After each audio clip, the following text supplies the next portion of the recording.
Hello दोस्तों, मैं विनय कुमार आपका बहुत बहुत स्वागत करता हूं यूपीएससी परीक्षा ऑनलाइन क्लासेस में। दोस्तों, आज हम बायोलॉजी के इस 12वें वीडियो में पढ़ने वाले हैं नील हरित शैवालों के बारे में। और इसको साइनोबैक्टीरिया के नाम से भी जानते हैं, ठीक है, या हम साइनोबैक्टीरिया कह लें या नील हरित शैवाल कह लें, बात एक ही है। तो टॉपिक बहुत ही इंपॉर्टेंट होने वाला है आज का। जो लोग चैनल पर नए हैं प्लीज़ चैनल को जल्दी से जल्दी सब्सक्राइब कर लीजिए और बेल आइकन भी जरूर दबा दीजिए। दोस्तों, वीडियो पसंद आने पर वीडियो को लाइक जरूर कीजिएगा और शेयर जरूर कीजिएगा। दोस्तों, सबसे पहले आज हम यहाँ पर बात करने वाले हैं नील हरित शैवाल की, क्योंकि देखिए यहाँ से भी बहुत अक्सर एग्जाम में क्वेश्चन बनते हैं। दोस्तों, सबसे पहले जो हमारा वर्ड है साइनोबैक्टीरिया, इसको देखिए कहाँ से बनाया गया। ठीक है, तो देखिए ग्रीक भाषा में एक शब्द है साइनो। साइनो कह लें या हम इसको क्या बोलते हैं, काइनो बोलते हैं। क्योंकि देखिए जब हम इंग्लिश में लिखते हैं ना तो कुछ इस तरीके से लिखते हैं, CYANO साइनो, BACTERIA साइनोबैक्टीरिया, ये इसकी स्पेलिंग होती है। तो देखिए ये जो आगे का जो वर्ड दिख रहा है साइनो, ये साइनो है या काइनो, तो इसमें थोड़ा सा डाउट रहता है। तो देखिए दोनों ही नाम दिए थे किताब में, तो साइनोबैक्टीरिया कहते हैं या काइनोबैक्टीरिया कहते हैं। ठीक है, बात एक ही है। साइनो का अर्थ होता है नीला। साइनो का अर्थ क्या होता है, नीला होता है। ग्रीक भाषा का शब्द है और इसी नीले अर्थ के कारण इसको एक अन्य नाम से भी जाना जाता है, जिसको हम कहते हैं नील हरित शैवाल। क्या कहते हैं, नील हरित शैवाल, या अंग्रेजी में कहते हैं ब्लू ग्रीन एल्गी के नाम से जाना जाता है। इसमें क्या होता है, जो ब्लू ग्रीन एल्गी है, ठीक है, इससे कई सारे क्वेश्चन बनते हैं और वो क्वेश्चन भी हम पढ़ेंगे। साथ ही साथ इनका एक अन्य नाम भी है, मतलब साइनोबैक्टीरिया और नील हरित शैवाल के अतिरिक्त इसको साइनोफाइटा के नाम से भी जाना जाता है। किस नाम से जाना जाता है, साइनोफाइटा। ठीक है दोस्तों, अब टॉपिक में आगे बढ़ते हैं और आगे पढ़ते हैं कि आखिर जिस साइनोबैक्टीरिया होते क्या हैं। ठीक है, तो देखिए साइनोबैक्टीरिया क्या होते हैं, कुछ नहीं होते, ये सिर्फ एक पादप है। पादप जैसे पेड़ पौधे होते हैं। साइनोबैक्टीरिया क्या है, एक पादप है। और ये जो पादप हैं इनमें मिलने वाले नील हरित शैवाल ये वर्णक का काम करते हैं। नील हरित जो वर्णक है ये फाइकोसिनिन, या कहीं कहीं पे आपको किताब में इसको लिखा हुआ मिल जाएगा फाइकोसाइनिन। ठीक है, तो फाइकोसिनिन के कारण इनको हम नील हरित शैवाल भी कहते हैं। तो देखिए दोस्तों, यहाँ पर इनके नाम के आगे शैवाल लगाए तो कंफ्यूज मत होइएगा, ये क्या है, एक जीवाणु है। ठीक है, नील हरित शैवाल क्या होता है, एक जीवाणु होता है। इसको ब्लू ग्रीन एल्गी जरूर बोला जाता है, पर यह क्या है, जीवाणु है। इसको कहते हैं, क्यों कहते हैं, फाइकोसिनिन के कारण। दोस्तों, सबसे इंपॉर्टेंट यहाँ पर देखिए क्या होता है ना, जब आपसे देखिए क्वेश्चन पूछता है ना कि प्रत्येक पादप जो होते हैं उसमें एक तत्व पाया जाता है जिसको हम बोलते हैं लवक। क्या बोलते हैं, लवक। पर जब हम बात करते हैं साइनोबैक्टीरिया की, साइनोबैक्टीरिया में लवक बिल्कुल भी नहीं पाए जाते। मतलब ये क्या होते हैं, अनुपस्थित होते हैं। ये तो बहुत ही भयंकर बात हो गई, लवक क्या है, अनुपस्थित है। अब लवकों का काम क्या होता है, देखिए लवकों का काम क्या होता है, मैं आपको पहले लवक के बारे में बता देता हूँ। देखिए लवक की खोज हुई थी हैकेल के द्वारा, हैकेल के द्वारा 1865 में, और इसको नाम दिया था शिम्पर ने 1885 में। नाम किसने दिया, शिम्पर ने 1885 में। लवक पादप कोशिका में पाया जाता है। ठीक है, और इनका जो काम होता है ना वो अलग अलग होता है। जैसे कि बात कर रहे हैं यहाँ पर, ये 3 प्रकार के होते हैं। एक होता है हरित लवक, दूसरा होता है अवर्णीय लवक, और तीसरा जो होता है वो होता है आपका वर्णीय लवक। देखिए हरित लवक वो होते हैं जो हरा रंग देते हैं पौधों में। ठीक है, हरित लवक। साथ ही साथ अवर्णीय लवक रंगहीन होते हैं। जो वर्णीय लवक होते हैं ये कई प्रकार के रंगों के होते हैं, लाल, हरा, नीला, पीला, जो भी हरे रंग को छोड़कर रंग बसते हैं वो वर्णीय लवक में आते हैं। तो कुल मिला के हम यहाँ पर ये कह सकते हैं कि पादपों का जो हरा रंग होता है वो लवकों के कारण होता है। इतनी सी सिंपल सी बात है। पर अब समस्या यहाँ पर ये बन गई कि जब शैवाल जो होते हैं उनमें प्लास्टिड्स नहीं पाया जाता तो इनके सारे काम कौन करता है। कोशिका में जब प्लास्टिड्स ही नहीं है तो कोशिका के काम कौन करता है। तो कोशिका के काम करने के लिए यहाँ पर एक और लवक है। लवक जैसा ही होता है पर लवक नहीं होता। ठीक है, इसको बोलते हैं थाइलाकाइट्स। थाइलाकाइट्स क्या होता है दोस्तों, ये एक कोशिकांग है। ठीक है, लवक नहीं है, ये क्या है, कोशिका का अंग है, तो इसको हम कोशिकांग बोलते हैं। ठीक है, संपूर्ण कोशिका में थाइलाकाइट्स बिखरे रहते हैं। ये बहुत मतलब क्या होते हैं, ये झिल्ली युक्त होते हैं। मतलब झिल्ली युक्त एक थैली नुमा संरचना होती है जो पूरे यहाँ पर इस पादप में पाए जाते हैं, बिखरे रहते हैं, एक तरीके से शैवालों में बिखरे रहते हैं। ठीक है। इस थाइलाकाइड्स के द्वारा फोटोसिंथेसिस की जो प्रोसेस होती है ना, सेम टू सेम ये प्रोसेस करता है, ठीक है, सेम टू सेम ये फोटोसिंथेसिस की प्रोसेस करता है, जिसके कारण इसको फोटोसिंथेसिस रेस्पिरेशन मेम्ब्रेन्स भी कहा जाता है। क्या कहा जाता है? फोटोसिंथेसिस रेस्पिरेटरी मेम्ब्रेन्स, जिसके कारण कोशिका का जो पूरा रेस्पिरेशन होता है ना, वो इसी के द्वारा होता है। कोशिका का पूरा रेस्पिरेशन किसके द्वारा होता है? थाइलाकाइड्स के द्वारा, ठीक है। तो इतनी सी बात है, ठीक है। तो फोटोसिंथेसिस यानी कि ये क्या कर रहा है? ये पौधों से क्या कर रहा है? भोजन का निर्माण कर रहा है। मतलब पौधे क्या करते हैं? भोजन का निर्माण करते हैं ना, किससे? सूर्य के प्रकाश से भोजन को बनाते हैं। वही काम पादपों यानी कि नील हरित शैवालों के लिए कौन कर रहा है? थाइलाकाइड्स कर रहा है। सिर्फ इतनी सी बात है यहाँ पर। थाइलाकाइड्स का काम क्या है? तो देखिए, शैवाल, नील हरित शैवाल के लिए भोजन का निर्माण करना। इसके कुछ पॉइंट्स की बात करते हैं दोस्तों, जैसे कि केंद्रक संरचना या अन्य लवणों में जीवाणु के समानता पाई जाती है। मतलब कि जब हम बात कर रहे हैं केंद्रक की या संरचना की या अन्य लवणों की बात करें, तो उसमें हमें यहाँ पर जीवाणु से इसकी बिल्कुल समानता पाई जा रही है। इसमें केंद्रक भी है, संरचना भी सेम टू सेम जीवाणु जैसी है, और जितने भी अलग लवण पाए जा रहे हैं वो सभी जीवाणु के जैसे हैं। बशर्ते इसमें क्या नहीं पाया जाता है? इसमें लवक नहीं पाए जाते, लवक, ठीक है, प्लास्टिड्स नहीं पाए जाते।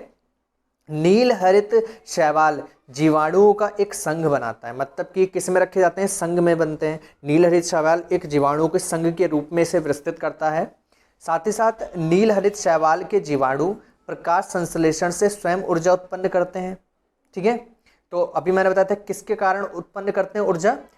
थाइलाकाइड्स के द्वारा, थाइलाकाइड्स के द्वारा। वायुमंडल में नाइट्रोजन का यौगिकीकरण कर धान की फसल को आंशिक मात्रा में नाइट्रोजन पहुंचाते हैं। मतलब कि नाइट्रोजन की आपूर्ति करते हैं, और यहाँ पर ये बहुत ही ज़्यादा लाभदायक होता है। मतलब कि देखिए, जो भूमि में जहाँ पर धान में क्या होता है, उर्वरता कम हो जाती है, वहाँ पर ये नाइट्रोजन की आपूर्ति कर देते हैं, जिससे फसल अच्छी हो जाती है। एक और इसका पॉइंट है, देखिए, यह एक जैविक उर्वरक है। मतलब जैविक उर्वरक का काम कर रहा है, जैसे कि हमने अभी देखा ना, धान के लिए काम कर रहा था नाइट्रोजन करने का, और जो रासायनिक तथा नाइट्रोजनी उर्वरक की तुलना में सस्ता होता है। मतलब कि जब हम रासायनिक या नाइट्रोजनी उर्वरक का इस्तेमाल करते हैं, उससे सस्ता हमें कौन सा पड़ता है? हमारा साइनोबैक्टीरिया या नील हरित शैवाल। साइनोबैक्टीरिया सामान्यतः संसार के सभी भागों में पाए जाते हैं। जैसे कि मैंने आपको बैक्टीरिया वाले चैप्टर में बताया था। देखिए, बैक्टीरिया में हमने क्या पढ़ा था? बैक्टीरिया जो था वो विश्व के प्रत्येक कोने में था, क्योंकि वहाँ पर क्या था? कार्बनिक पदार्थ थे। इसी प्रकार से साइनोबैक्टीरिया भी क्या है? एक कार्बनिक पदार्थ है। मतलब जीवाणु है तो हर कार्बनिक पदार्थ के पास पाया जाना चाहिए। तो संसार के सभी भागों में ये हमें मिलेगा, और जब ये लवणीय जल या अवलवणीय जल दोनों में मिल जाता है, मतलब लवणीय जल में भी मिल सकता है आपको, अलवणीय जल दोनों में मिल सकता है। और इसके कारण देखिए, बहुत ही यहाँ पर कभी कभी हमें नुकसान भी देखने को मिलता है। जैसे कि आपने जो पानी देखा होगा, जब इसमें क्या होता है ना, ये शैवाल की मात्रा अधिक हो जाती है, तो उस जलाशय का पानी जो होता है वो दूषित हो जाता है, बहुत ज़्यादा इसमें मतलब बदबूदार हो जाता है, और उसकी जो मछलियाँ होती हैं या उसमें जो भी जलीय जीव होते हैं वो सभी उसके कारण मरने लगते हैं, ठीक है। अभी आगे हम और बात करेंगे इसके बारे में। इसके कारण पानी का रंग बदल जाता है, ठीक है। जैसे कि मान लीजिए आप शैवाल की जो अधिकता है हो जाए, ठीक है, किसी जलाशय में, तो वहाँ पर क्या होगा? उस पानी का रंग ही बदल जाएगा। इसका अभी एक घटना देखने को मिली थी पिछले साल 2020 में 2020 में हमने क्या देखा था कि महाराष्ट्र में एक लोनार झील थी, उसका रंग बदल गया था, ठीक है, रंग बदल गया था। तो रंग क्यों बदला था? बैक्टीरिया के कारण, ठीक है, बैक्टीरिया उसमें अधिक हो गए थे, ठीक है। तो यहाँ पर हमने देखा कि इस प्रकार से यहाँ पर क्या हो रहा है, रंग बदल सकता है पानी का। कभी कभी साइनोबैक्टीरिया पानी में ब्लूम बनाते हैं, ठीक है, ये वाटर ब्लूम के नाम से जाने जाते हैं। इसके कारण जल दूषित हो जाता है, बहुत ज़्यादा दूषित हो जाता है, और उसमें से बदबू आने लगती है। साथ ही साथ जल में जितनी भी मछलियाँ होती हैं वो सब मर जाती हैं, ठीक है, मछलियाँ नहीं, उसके अतिरिक्त यहाँ पर जो भी होगा, मतलब जो भी जलीय जीव होगा वो सब मरने लगते हैं। जब ये जीव मरने लगते हैं तो इनकी जो बॉडी होगी, मतलब इनका जो शरीर होगा वो कहाँ जाएगा? वो भी पानी के नीचे चला जाएगा। और लगातार सोचिए, एक साथ कई सारे जीव मर जाएंगे तो क्या होगा? वो सब सड़ने लगेंगे पानी के अंदर, जिसके कारण पूरा जो जलाशय होगा वो सब खराब हो जाएगा, ठीक है। ऐसा देखने को मिलता है कई बार। आगे हम बात करते हैं साइनोबैक्टीरिया के आर्थिक महत्व की। तो देखिए, साइनोबैक्टीरिया के लाभदायक और हानिकारक दोनों महत्व देखे गए हैं, जिसमें से हम यहाँ पर बात करने वाले हैं पहले साइनोबैक्टीरिया के लाभ की। सबसे पहले देखिए, साइनोबैक्टीरिया या हम कहें नील हरित शैवाल, ये एक उत्पादक का काम करते हैं, और हमारे लिए कैसे फ़ायदा देते हैं? देखिए, जब हम इनकी बात करते हैं उत्पादकता के लिए, तो देखिए प्रकाश संश्लेषण की क्रिया करते हैं ये, क्योंकि मैंने आपको स्टार्टिंग में बताया कि ये एक पादप है, ठीक है। और इसमें क्या था, इसमें एक आपको मैंने कोशिकांग बताया था जिसका नाम था थाइलाकॉइड्स। थाइलाकॉइड्स क्या कर रहा था, प्रकाश संश्लेषण की क्रिया कर रहा था। और आप सबको मैं बता दूं कि जब प्रकाश संश्लेषण की क्रिया होती है तो पादप जो होते हैं वो कार्बन डाइऑक्साइड को क्या कर देते हैं, O2 में बदल देते हैं। मतलब कि जितनी भी वातावरण से कार्बन डाइऑक्साइड होती है उसको वो ग्रहण करने का काम करते हैं और O2 को क्या कर देते हैं, यानी कि ऑक्सीजन को रिलीज करते हैं। तो इससे बड़ा फायदा क्या होगा शैवालों से, तो बहुत ही बढ़िया यहाँ पर काम कर रहे हैं।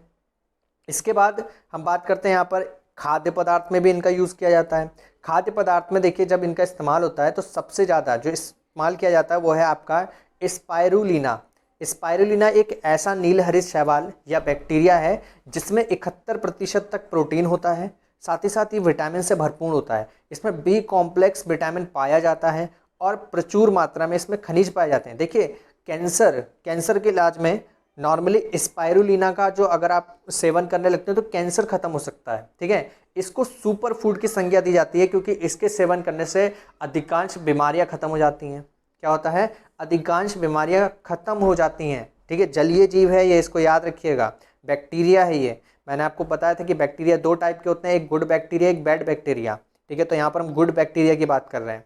खाद्य रूप में अगर हम बात करते हैं इसकी, तो धान के खेतों में मृदा में नाइट्रोजन की जब कमी हो जाती है तो उसका पूरा करने में इसका इस्तेमाल किया जाता है। यहाँ पर हम Nostoc bacteria, Anabaena bacteria, Aulosira bacteria का इस्तेमाल कर सकते हैं। तो नॉर्मली जो धान की जो मृदा है उसमें हम किससे के द्वारा उपजाऊपन लाते हैं, तो आप याद कर सकते हैं नॉस्टॉक, एनाबीना और आलोसाइरा। ये क्या है, आपके जीवाणु हैं, यानी कि गुड बैक्टीरिया हैं ये आपके।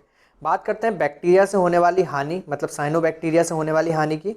तो देखिए सबसे जो इम्पॉर्टेंट है वो है आपका वाटर ब्लूम, ठीक है, सबसे इम्पॉर्टेंट। इसमें नदियों का जल दूषित हो जाता है, पानी में CO2 की मात्रा बढ़ जाती है जिसके कारण पानी के जो जीव होते हैं वो सांस लेने में उनको दिक्कत होती है, ठीक है। और पानी के जब CO2 बढ़ जाएगी तो सभी जीव क्या होंगे, धीरे धीरे मरने लगेंगे। और जब एक साथ इतने सारे जीव क्या हो जाएंगे, इकट्ठे मर जाएंगे, तो उनकी जो शरीर होगा वो क्या होगा, पानी के नीचे सड़ने लगेगा।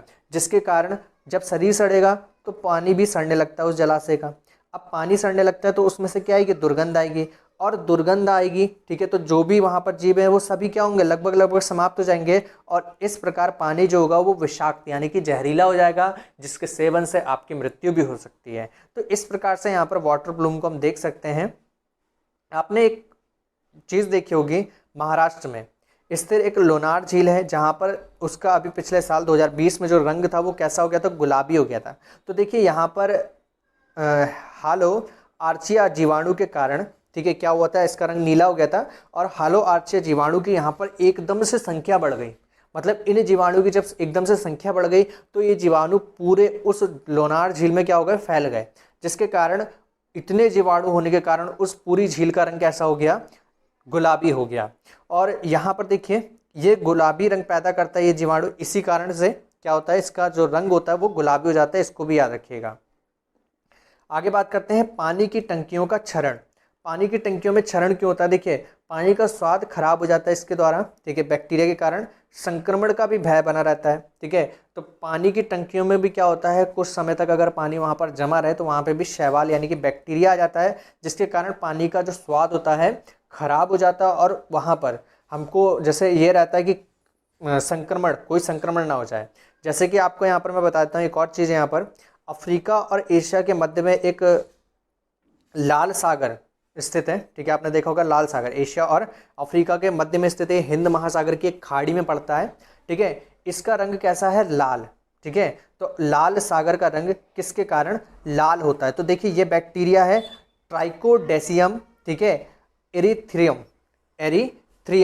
तो नाम याद रखिए, ट्राइकोडेसिमियम एरीथ्रियम। ये इस बैक्टीरिया के कारण अरब सागर के पास स्थित, अरब सागर कह रहे हैं, हिंद महासागर की खाड़ी में स्थित लाल सागर का जो रंग है वो लाल होता है।